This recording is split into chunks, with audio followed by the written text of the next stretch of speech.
مومنو، اگر تم کافروں کا کہا مان لوگے تو وہ تم کو الٹے پاؤں پھیر کر مرتد کر دیں گے، پھر تم بڑے خسارے میں پڑ جاؤ گے۔ یہ تمہارے مددگار نہیں ہیں بلکہ خدا تمہارا مددگار ہے اور وہ سب سے بہتر مددگار ہے۔ ہم ان قریب کافروں کے دلوں میں تمہارا روب بٹھا دیں گے، کیونکہ یہ خدا کے ساتھ شرک کرتے ہیں جس کی اس نے کوئی بھی دلیل نازل نہیں کی، اور ان کا ٹھکانہ دوزخ ہے، وہ ظالموں کا بہت برا ٹھکانہ ہے۔ اور خدا نے اپنا وعدہ سچا کر دیا، یعنی اس وقت جب کہ تم کافروں کو اس کے حکم سے قتل کر رہے تھے، یہاں تک کہ جو تم چاہتے تھے خدا نے تم کو دکھا دیا۔ اس کے بعد تم نے ہمت ہار دی اور حکم پیغمبر میں جھگڑا کرنے لگے اور اس کی نافرمانی کی۔ بعض تو تم میں سے دنیا کے خواستگار تھے اور بعض آخرت کے طالب۔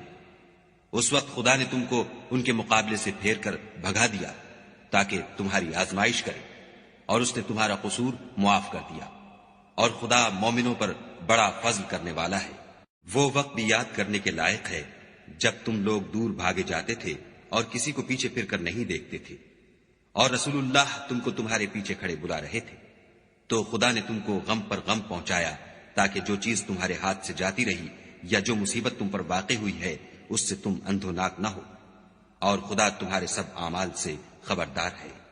پھر خدا نے غم و رنج کے بعد تم پر تسلی نازل فرمائی، یعنی نیند، کہ تم میں سے ایک جماعت پر طاری ہو گئی، اور کچھ لوگ جن کو جان کے لالے پڑ رہے تھے خدا کے بارے میں ناحق ایام کفر کے سے گمان کرتے تھے، اور کہتے تھے بھلا ہمارے اختیار کی کچھ بات ہے؟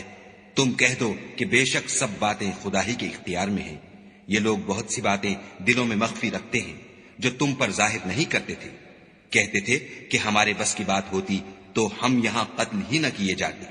کہہ دو کہ اگر تم اپنے گھروں میں بھی ہوتے تو جن کی تقدیر میں مارا جانا لکھا تھا وہ اپنی اپنی قتل گاہوں کی طرف ضرور نکل آتے۔ اس سے غرض یہ تھی کہ خدا تمہارے سینوں کی باتوں کو آزمائے اور جو کچھ تمہارے دلوں میں ہے اس کو خالص اور صاف کر دے، اور خدا دلوں کی باتوں سے خوب واقف ہے۔ جو لوگ تم میں سے احد کے دن جبکہ مومنوں اور کافروں کی دو جماعتیں ایک دوسرے سے گتھ گئیں جنگ سے بھاگ گئے تو ان کے بعض افعال کے سبب شیطان نے ان کو پھسلا دیا، مگر خدا نے ان کا قصور معاف کر دیا۔ بے شک خدا بخشنے والا اور بردبار ہے۔